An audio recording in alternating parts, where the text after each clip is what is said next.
bora kwa taifa.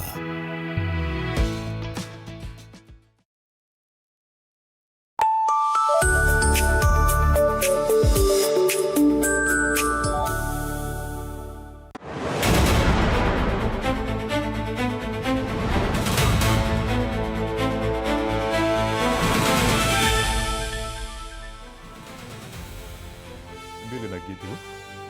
Hey.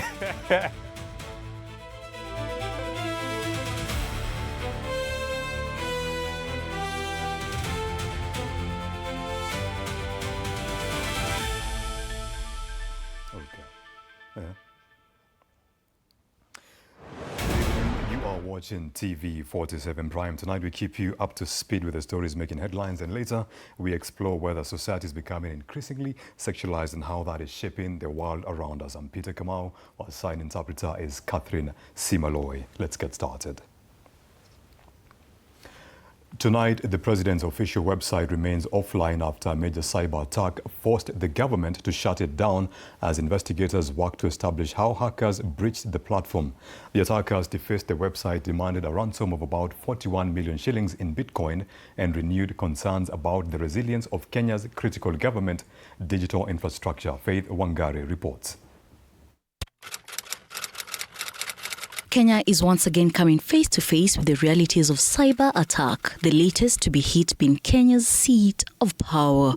Unknown hackers have breached the president's official website, president.go.ke, replacing its homepage with a message containing insults directed at President William Ruto. The hackers also issued a ransom demand stating in part, "This message is a third time for you before we leak everything about you. Do a payment of 5 Bitcoin to the Bitcoin wallet if you want peace before 6 o'clock this evening." At the current market prices, the demand is worth about 41 million shillings. By the time of preparing this report, the website was still offline, with users encountering a 404 error page as technical teams worked to contain the incident. In a statement, the Ministry of Information Communications said emergency cybersecurity protocols were activated immediately after the breach was detected. The ministry said preliminary assessments have found no evidence of unauthorized access to government data, data leakage, or loss of official records.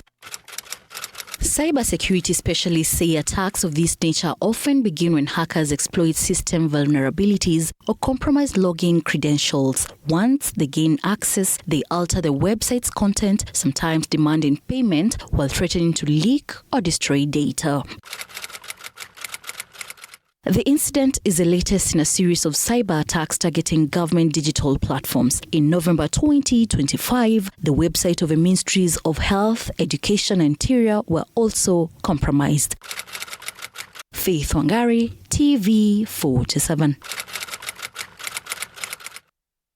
The Catholic Church has raised the alarm over the rising use of goons in Kenya's politics, warning that growing political intimidation and violence could undermine national cohesion as the country edges closer to the 2027 general election.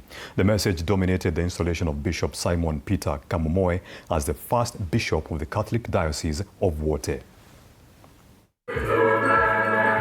Thousands of Catholic members, clergy and leaders from across the country gathered at Unoa grounds in Wote for the installation of Bishop Simon Peter Kamau, a ceremony that quickly took a strong message about the state of the nation. The chairperson of the Kenya Conference of Catholic Bishops, Archbishop Maurice Muhatia, warned against the growing culture of political goonism, urging young people not to allow themselves to be recruited to spread violence or intimidate fellow Kenyans for political gain. Young people, don't allow yourselves to be misused. Don't value the title goon. To be called a goon is not a very beautiful title. So we want to continue condemning the idea of goonism, be it from wherever it comes, be it from where it's shaped. Goonism is not the best. Goonism is not the right thing, the right way to go. Makueni Governor Mutula Kilonzo Jr. called for peaceful politics, asking the church to continue praying for the country as the political temperature continues to rise ahead of the next general election. Tumeingia wakati mgumu kwa nchi hii ya Kenya. Na kama picha zile mimi nimeziona kwa magazeti leo ni za ukweli, mimi naomba nyinyi wa Kristo wote muombe nchi ya Kenya, tuwe na amani. As he assumed leadership of the diocese, Bishop Simon Peter Kamau pledged to promote peace, justice and human dignity, saying the church will remain a moral voice in defense of unity and sanctity of life. Sally Davida, TV47. In other news, political realignments in the Western region are gathering pace as leaders position themselves ahead of the 2027 general elections.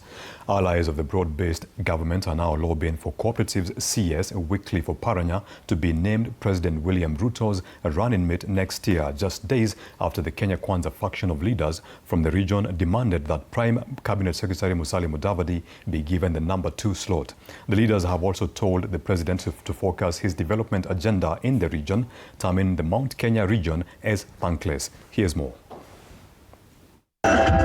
As the 2027 succession race takes shape, the Western region has emerged as a key battleground with competing factions seeking to influence the government's political direction.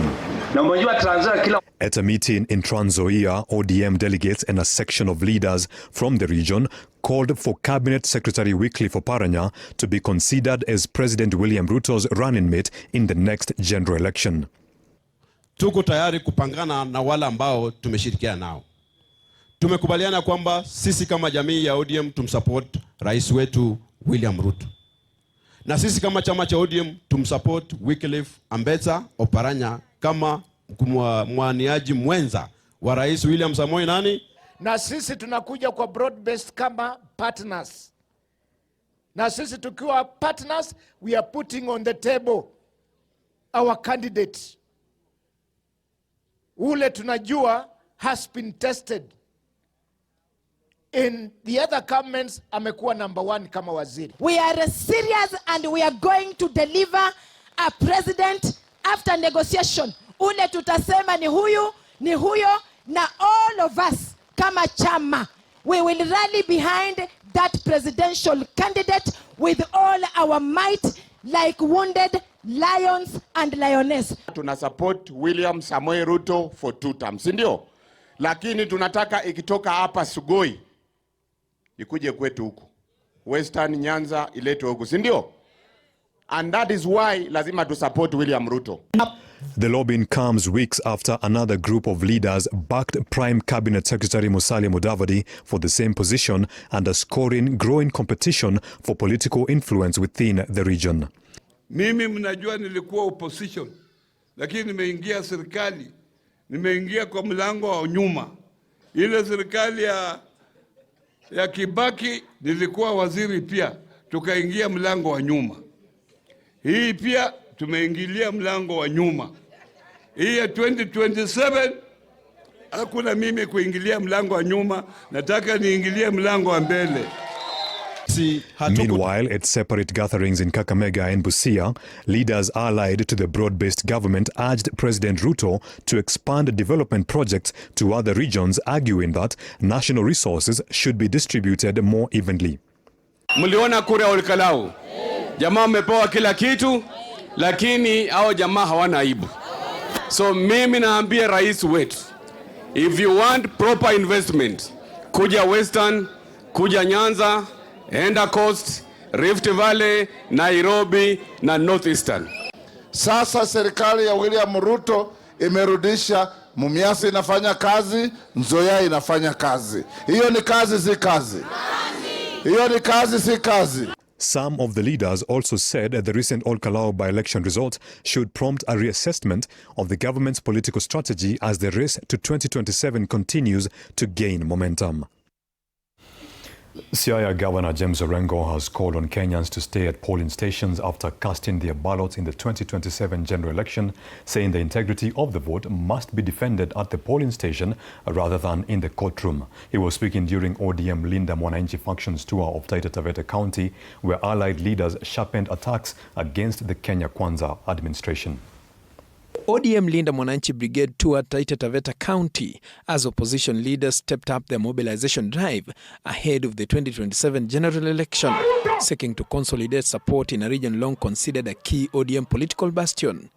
Led by Siaya Governor James Orengo, the leaders accused President William Ruto's administration of falling short on its promises, citing the high cost of living, heavy taxation, and what they described as growing economic hardship. Kuna wale walikuja wakauliza kura, mpaka saa hii hawajafanya lolote, kisha watarudi. Kasongo akiwa mmoja wao. Governor Orengo also raised concerns over democratic governance, alleging a decline in the protection of civil liberties, while arguing that long-standing land ownership disputes continue to hold back development at the coast. Ruto has betrayed Raila. Ruto amesaliti Raila. Raila alisema kwamba hakuna kuteka watu nyara. Watu wanateka nyara ama wateke nyara? Wanatekwa nyara ama wateke nyara? Nairobi Senator Edwin Sifuna said the Kenya Kwanza administration had yet to deliver on key election pledges, even as it begins positioning itself for the next election. During the rally, some supporters also publicly urged Sifuna to consider a presidential bid in 2027. Taifa letu limeingia katika hali ya hatari. Wananchi hawa hawana pesa, biashara zimefungwa, hata wale ambao walikuwa wameajiriwa wengi wamefutwa kazi kwa sababu ya ile ushuru ambaye Kasongo amewekea mashirika katika taifa letu la Kenya. Na jambo la kuvunja moyo zaidi, anatutawala kwa kutulazimisha. The opposition leaders also cited the recent Ol-Kalou by-election as evidence of what they described as shifting political sentiment, saying the result had strengthened their belief that the country is heading towards a highly competitive 2027 general election. Paul Kirobi, TV47. Tonight, President William Ruto is at a crossroads following UDA's defeat in Thursday's Ol-Kalou by-election, despite the party investing heavily in the mini-poll, which insiders had expected would give him a head start in the region ahead of the next year's general election. Political analysts say the Ol-Kalou by-election result has formalized the region's break with the president, even as his allies downplay the defeat, insisting he can rebuild support through his development agenda. Apollo Kamau reports on a by-election with far-reaching political ramifications. Despite spending heavily in the Ol-Kalou by-election, President William Ruto has been forced back to the drawing board following the defeat. His former deputy Rigathi Gachagua, whose one-year-old DCP party won the mini-poll, has termed the outcome the beginning of the end for UDA in the Mount Kenya region. It is finished. It is over, Mr. President. For the avoidance of doubt, this by-election marks the death of UDA in this region. William Ruto knows it, and we are aware he is already scheming. He intends to introduce different colored wheelbarrows to accommodate his allies, who now know they cannot survive with the UDA in the upcoming by-election. But we are watching him. We are aware of a small wheelbarrow coming up in Murang'a. We'll announce it and shout about it when it is done. Despite the defeat, President Ruto and his allies have downplayed the outcome, but are expected to re-strategize in a bid to reclaim support in a region that gave him nearly 50% of the vote in the 2022 general election. Hata yule mbunge amechaguliwa jana kule Ol-Kalou. Sasa tumechaguliwa, sasa tuende kazi. Kila kiongozi atahesabiwa kazi yake wakati ukifika. The other millions, which constituted 47% of his winning vote, almost 50% of the winning vote came from Mount Kenya region for William Ruto, which is almost 3 point something million votes. All those totaled together are against him. So that even if you decide to heal, let's say, one of the region in Mount Kenya region and invest all his fortunes, he will not make a dent because he cannot get the vote that Raila got in 2022. So to that extent, as far as Mount Kenya region is concerned, his goose is cooked. The by-election has also placed Deputy President Kithure Kindiki under the spotlight, leaving him politically exposed amid growing calls from ODM and some Western Kenya leaders urging President Ruto to abandon Mount Kenya and instead choose a running mate from their region. Uliona kura ya Olkalau. Jamaa wamepewa kila kitu, lakini hao jamaa hawana aibu. So mimi naambia rais wetu, if you want proper investment, kuja Western, kuja Nyanza, enda Coast, Rift Valley, Nairobi na Northeastern. Kindiki's Mount Kenya East political backyard has also threatened to quit UDA should he be dropped as President Ruto's running mate in the 2027 polls, with Public Service CS Geoffrey Ruku calling on Embu, Tharaka Nithi and Meru counties to break away from Mount Kenya West politically and economically. Tumekataa kuwa trera. Tumekataa kuwa trera ya Wakikuyu. Tumekataa. Tumekataa. Tunasema hivyo bila kuogopa. Tumekataa. Mount Kenya East, tumekataa kuwa trera ya watu ambao wanafikiria Kenya ni yao wakiwa hapa Mount Kenya West. Analysts argue that the Olkalau by-election has officially entrenched Rigathi Gachagua as a leading political voice of the Mount Kenya region. Attention now turns to President Ruto and whether he can rebuild trust and regain political ground in the vote-rich region. Kamau, TV47. Thank you, Apollo Kamau, for that report. Now, the vegetables on your dinner table may not be as safe as you think. A new study has found widespread pesticide residues in produce sold across the country, with several chemicals exceeding safety limits and others classified by the World Health Organization as hazardous to human health. Elizabeth Atieno reports. Every trip to the market or mama mboga begins with a simple act of trust. Millions of Kenyans buy fresh vegetables, believing they are making healthy choices. But scientists warn that even produce that looks fresh could contain pesticide residues, raising fresh concerns over food safety. First, we found that there were pesticide residues in the produce that was taken from 4 markets. That was Githurai, Mudhurwa, Kangemi and Nakuru market. A study by the Kenya Organic Agriculture Network, KOAN, in partnership with the Route to Food Initiative, found that 78% of vegetables samples tested contained pesticide residues. Tomatoes recorded the highest levels, while onions were found to be residue-free after washing. Also, we realized that 8 of the pesticide active ingredients on the pesticide that were found in this food, according to the standards by the WHO, are moderately hazardous. We PCPB who have the mandate to ensure that the pesticides that are on the market actually what is registered.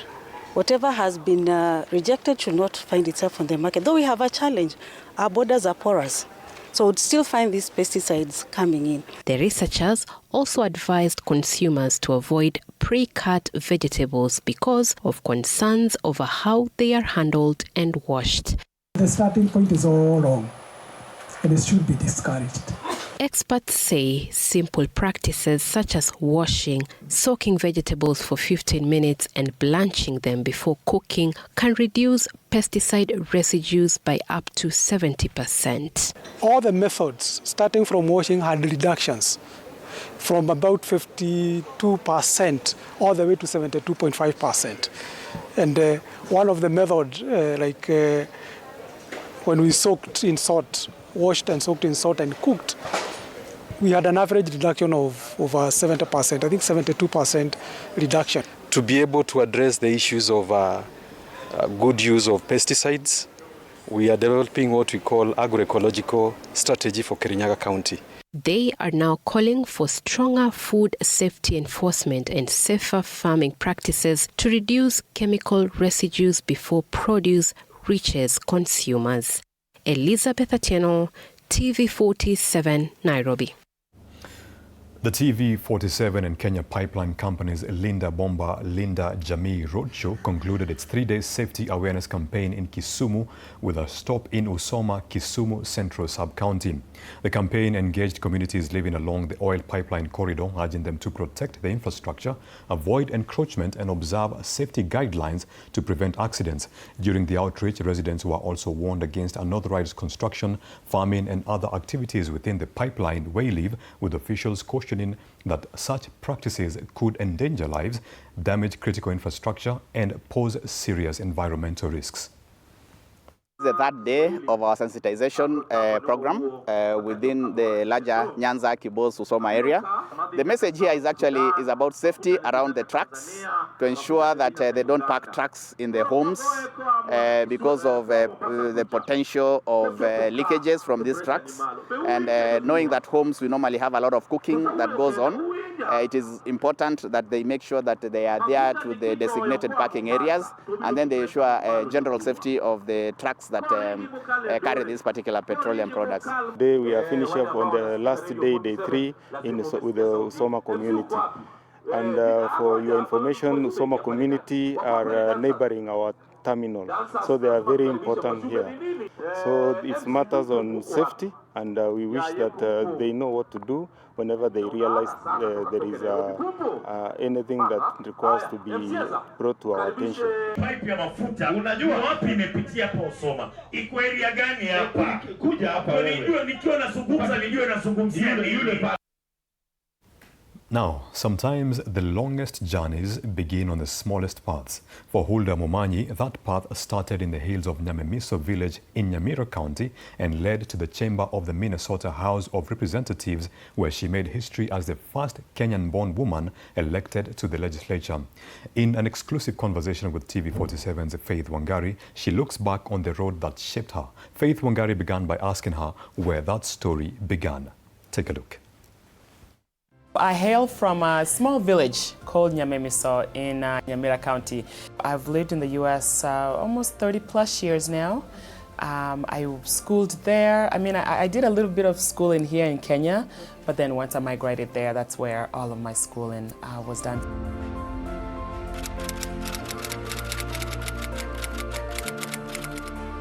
My background is in data privacy, data protection. But then my passion, you know, you have a career background and then you have your passion. And my passion is service to my community. And that path has led me down to politics. I ran for Senate in 2022. Didn't make it, and a lot of people didn't know that. But then I ran for the Minnesota House of Representatives. That was 2024, and here we are. Can you imagine 164 years and we've never had a black woman into our Senate?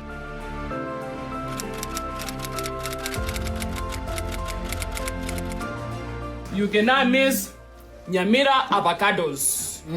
You see, Auntie? I think when you come from a very humble background like I do, we didn't come from wealth or money or resources. And then the deep-rooted culture that is, the Kisii tribe and just Kenya in general. I think, and then also having parents who instilled in us this idea of service, this idea of giving back to where we come from, because we understood the magnitude and the privilege we had living in the U.S.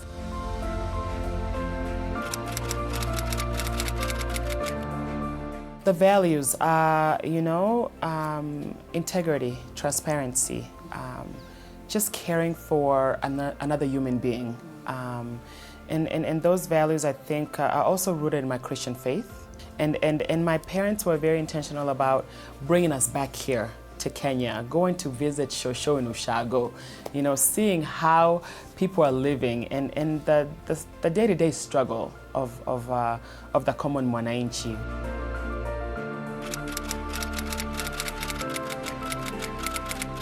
Running for political office wasn't easy at all. The first time I ran, it was hard for me to even get a team, right? Because people are looking at me going, oh, you're not the usual politician, white, male, you name it, right?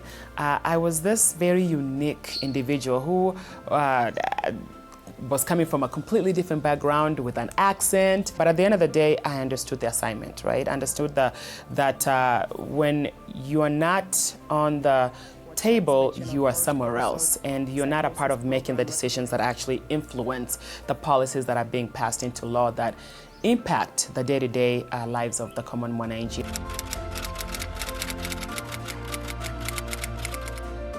Has somebody ever hit you on the chest and taken breath out of your lungs? That's how it felt, and it was hard.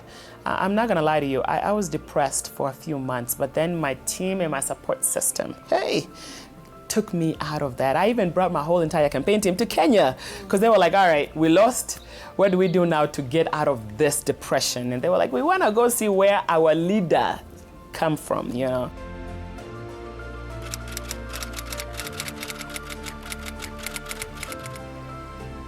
The biggest lesson I learned was data.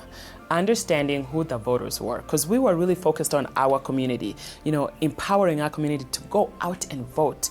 But then the data showed that our community, we still have a long way to go. And in the US, everything is tracked, right? Like the systems are there to, I know exactly my next door neighbor, whether they're Republican, Democrat, how long they voted, and how they are voted, right?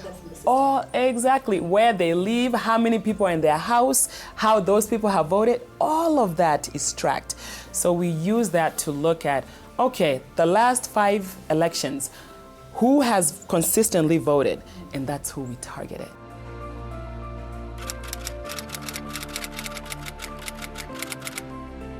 I ran on the platform of public safety, housing, healthcare for all, and making sure that our schools are fully funded, right? So those are the core, if you look at that, that is the core needs of a common, citizen. I authored 29 bills, and I had some that passed into law. Me, as a freshman legislator. To the young people out there, you people have the power to create the country that you want to see. You are the next generation of leaders, right? So what you do in this very moment will determine the trajectory of this country.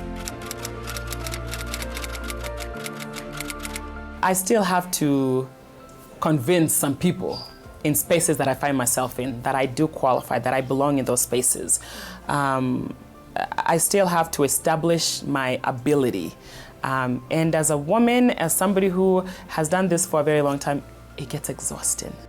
I want to encourage our women. When you step up in leadership, you can still lead with integrity and keep your values intact. And if that space is not conducive to that, remove yourself. And so as we enter as Kenya. Thank you, Faith Wangari, for that feature. It's time for sports news. The national women's football team, Harambee Starlets, have begun their pre-season tournament preparations in Miramas, France.